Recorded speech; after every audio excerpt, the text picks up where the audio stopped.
Hello everyone, আসসালামু আলাইকুম। Welcome back to my channel days of Nargis. যিনি বা যারা যে যেখান থেকে এই ভিডিওটা দেখছেন, আমি আশা করি আপনারা খুব বেশি ভালো আছেন। আমিও ভালো আছি আলহামদুলিল্লাহ। আজকে সকাল 7:30 হতে আমি ভিডিওটা শুরু করেছি। আজকে আমি সকালের নাস্তা তৈরি করব, ভাত ভাজি। সেজন্য চুলায় একটা কড়াই দিয়েছি, তার মধ্যে পেঁয়াজ কাঁচামরিচ ব্রাউন কালার করে নিয়েছি। তার মধ্যে আমি 2টা ডিম দিয়ে দিয়েছি। ডিমটা একটু ঝুরা করে নিয়েছি, তার মধ্যে হলুদ, তারপরে সামান্য পরিমাণে মরিচ দিয়ে লবণ সব কিছু আমি ভালোভাবে ডিমটা ভেজে নিয়েছি। এখন এর মধ্যে দিয়ে দিলাম, কেউ ম্যাজিক মশলাও দিতে পারেন, আমি দিয়েছি চাট মশলা, ম্যাজিক মশলা ছিল না। তার মধ্যে আমি ভাত দিয়ে ভালোভাবে ভাজি করে নেব। এর মধ্যে চেক করে নিব লবণ হয়েছে কি না। ভাত ভাজি হয়ে গেছে, আমরা ভাত ভাজি দিয়ে আজকে সকালের নাস্তা খেয়েছি। এই ভাত ভাজির মধ্যে টমেটো দেওয়া যায়, সয়া সস দেওয়া যায়। নাস্তা খাওয়ার পরে একটু অপেক্ষা করেছি, রেস্ট নিয়েছি, তারপরে আমি কাজে লেগে গেছি।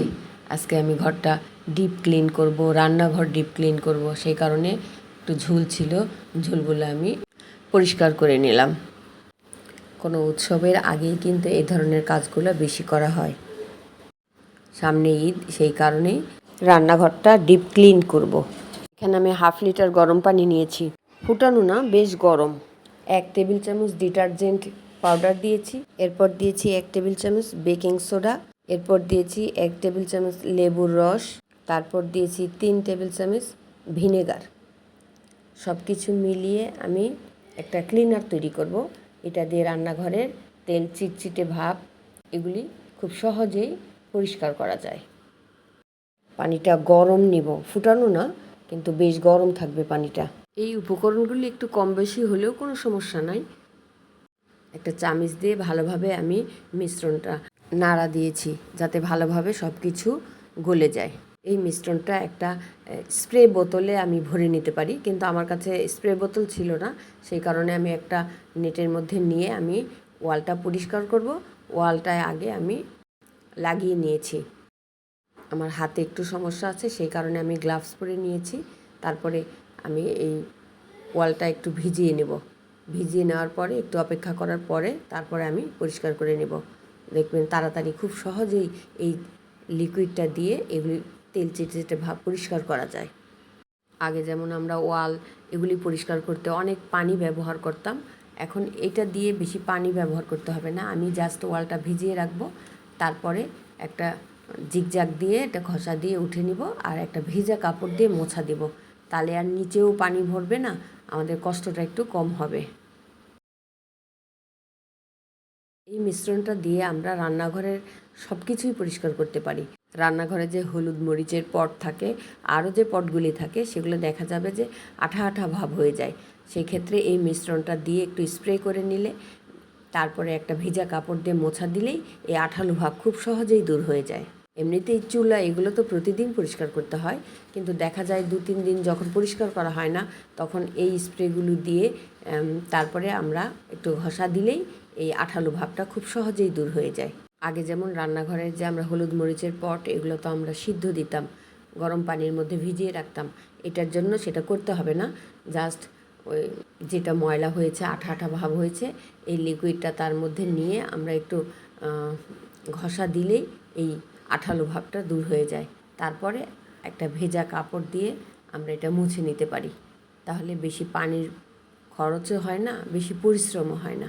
আমরা যখন রান্না বান্না করি তাতে তো বেশি সময় যায় না, কিন্তু রান্নাঘরের যে ক্লিনিংয়ের কাজ, থালা বাসন ধোয়া, আরও যে টুকিটাকি পরিষ্কার পরিচ্ছন্ন যে কাজগুলি আছে, সেগুলোতে আমাদের মহিলাদের বেশি পরিশ্রম হয় এবং বেশি সময় যায়। এই জারটাও আমার পরিষ্কার করা হয়ে গেছে, তারপরে আমি পরে ভেজা কাপড় দিয়ে ওটা মোছা দিব। আবার আর একটা জার নিলাম, এটাও একটু লিকুইড ক্লিনার দিয়ে ভালোভাবে মুছে নিব। মুছে নিলে তেল চিটচিটে ভাবটা, আঠালো ভাবটা দূর হয়ে যায়। পরে আবার ভেজা কাপড় দিয়ে এটা মুছে নিব। তাহলে আমার আর একদম বেশি পানি দিয়ে এটাকে ভিজিয়ে রাখতে হবে না। দিন যত এগোচ্ছে ততই আমরা জীবনকে সহজ করার জন্য এই ধরনের জিনিস শিখতে পারছি, যেটা আমাদের জীবনকে খুব সহজ করে তোলে। এই জারটার মধ্যে আমি লবণ রাখি।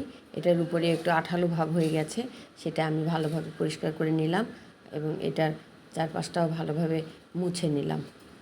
পরে আমি ভেজা কাপড় দিয়ে ভালোভাবে মুছে নেব। ভিউয়ার্স, আজকে আমি আমার জীবনের কিছু গল্প আপনাদের সাথে শেয়ার করি। অনেকে ইউটিউবে আসে শখের বশে, অনেকে আসে ইনকাম করার জন্যে। তো যারা শখের বশে আসে তারাও ইনকাম করে, আর যারা ইনকামের জন্য আসে তারাও ইনকাম করে। কিন্তু এই প্ল্যাটফর্মে আসলে অনেক ধৈর্য লাগে, অনেক কিছু শিখতে হয়। আমি ইউটিউব সম্পর্কে কোনো কিছুই জানতাম না। তারপর হঠাৎ একদিন আমার হাজব্যান্ড বলল যে এই ইউটিউবে কাজ করা যায়। তা আমি আমার হাজব্যান্ডকে বললাম, তুমি এটা শিখো, ফ্রিল্যান্সিং এটাও তো করা যায়। আমার হাজব্যান্ড বলল, না এটা আমার মাথায় ধরে না। যাই হোক, আমি একটু একটু করে চেষ্টা করলাম। আমি অনেক ভিডিও দেখতাম। বছর দুয়েক আগে আমি জামাল স্যারের ভিডিও দেখেছি, উনি ইউটিউবের ব্যাপারে কোর্স করাইতেন। সেই ভিডিওগুলো জামাল স্যার, গুলজার স্যার, ওনারা ইউটিউবে এইগুলি ফ্রিতে ভিডিওগুলি দিতেন, সেগুলো আমি দেখতাম। দেখার পর ভাবতাম হয়তো বা আমিও কিছু কাজ করতে পারি, কিন্তু আমি কম্পিউটার চালানো জানতাম না। আমার ঘরে 2000 সাল থেকে কম্পিউটার ছিল, কিন্তু আমি এটাকে কখনো কাজে লাগাইনি। আমার মেয়েরা টুকিটাকি এটা সেটা কাজ করতো, কিন্তু অন্য কিছু শেখা বা ভালোভাবে এটা দিয়ে যে কিছু করা যায় সেটা করতো না। এমনিতে গান শুনতো, এই রকম আর কি। আমি ওটাকে গুরুত্ব দিই নাই। তো করোনার পরে যখন আমরা বিশ্বটা স্থবির হয়ে গেল, তখন ভাবলাম যে আমরাও হয়তো কিছু করতে পারি, কিন্তু কি করব কিছুই খুঁজে পাচ্ছিলাম না। তারপরে ভাবলাম, একদিন আমি জামাল স্যারের ভিডিও দেখলাম, দেখে মনে ভাবলাম যে না, আমিও তো এটা করতে পারি। তারপর আমি যেহেতু কম্পিউটার চালানো বেসিক কিছুই জানতাম না, তখন আমার ছোট মেয়ের সাহায্যে আমার ছোট মেয়ে আমাকে এগুলো খুব ভালোভাবে শিখিয়ে দিত। তা আমি 3-4 মাস এগুলি খুব ভালোভাবে শিখে নিয়েছি। শিখে নেওয়ার পরে আমাকে একটা ইউটিউব চ্যানেল খুলে দেয় আমার ছোট মেয়ে। তারপরে আমি একটু একটু করে ভিডিও আপলোড দেওয়া শিখি। আমি যেটা ভিডিও এডিট করতে পারতাম না, আমার ছোট মেয়ে আমাকে একটু একটু করে এই এডিটগুলি শিখিয়ে দেয়। 2022 সালের ডিসেম্বরে আমি আওয়ার অর্ডিনারি ডেজ নামে ইউটিউব চ্যানেল খুলি। সেটা কুকিং ভিডিও দেই। আসলে শেখার কোনো শেষ নেই। আমি মাঝামাঝি, আমার বয়স প্রায় 52 বছর। এই বয়সে এসে আমি ইউটিউবিং করছি।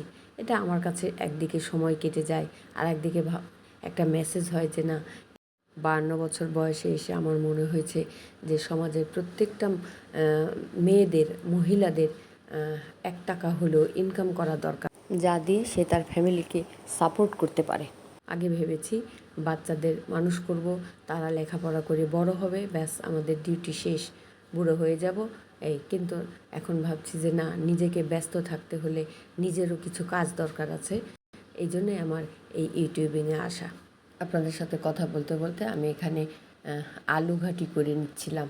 এটা উত্তরবঙ্গের খুব জনপ্রিয় একটা খাবার, ডিম দিয়ে আলু ঘাটি। আলু ঘাটিটা প্রথমে আমি পেঁয়াজ, রসুন, আদা একটু তেলের মধ্যে ভেজে নিয়েছি। তার মধ্যে আমি একটু হলুদ, মরিচ, লবণ, গরম মশলা সব কিছু দিয়ে মশলাটা ভালোভাবে কষিয়ে নিয়েছি। তার মধ্যে আমি আলু আগে থেকে সিদ্ধ করে রেখেছিলাম, সেই চটকানো আলু এর মশলার মধ্যে দিয়ে আলুটা ভালোভাবে কষাইতে হবে, যাতে আলুর মধ্যে কোনো কাঁচা কাঁচা গন্ধ না থাকে। ভালোভাবে কষানোর পরে আরেক চুলায় আমি এখানে 3টা ডিম ফেটে ভেজে রেখেছিলাম, এর মধ্যে পেঁয়াজ দেই নাই। তারপরে ছোট ছোট করে কেটে এই আলুর মধ্যে আমি দিয়ে দিয়েছি। মোট কথা, আলু ঘাটিটা উত্তরবঙ্গের খুবই জনপ্রিয় খাবার, কিন্তু এটা রান্না করতে একটু বেশি সময় লাগে। আলু ঘাটি রান্না করতে গেলে একটু সতর্ক হতে হবে, আলু ছিটে উঠে হাতে ফোস্কা পড়ে যেতে পারে। এই জন্য খুব সাবধানে এই তরকারিটা রান্না করতে হয়। আর আমাদের বাসায় এই তরকারিটা সবার খুবই প্রিয়, কিন্তু আমার হাজব্যান্ড এটাকে পছন্দ করে না, কিন্তু আমার মেয়েরা, আমি এটাকে খুব ভালোবাসি এবং খাই। এটা দুপুরের রান্না হয়ে গেছে। দুপুরে খাওয়া দাওয়ার পরে আমি একটা ক্রাফট তৈরি করেছি। এই কাজগুলো করতে আমার খুব ভালো লাগে। আজকে আমি যেটা তৈরি করব, এটা আসলে বাচ্চাদের একটু আনন্দ দেওয়ার জন্য আমি প্রথমেই একটা পেন্সিল, কম্পাস দিয়ে একটা সার্কেল করে নিচ্ছি। এভাবে আমি তিন কালারের গোল করে কেটে নেব কাগজ। তারপরে তরমুজ তৈরি করব, তরমুজের কাটা অংশ। আসুন কিভাবে আমি তৈরি করি সেটাই আপনাদের সাথে শেয়ার করছি। এগুলি আমি কাঁচি দিয়ে কেটে নিলাম।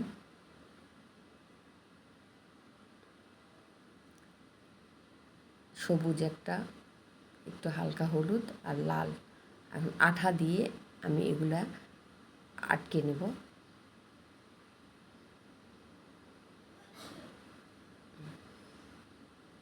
আমি তরমুজের কাটা অংশ তৈরি করব, দেখতে খুব কিউট মনে হয়।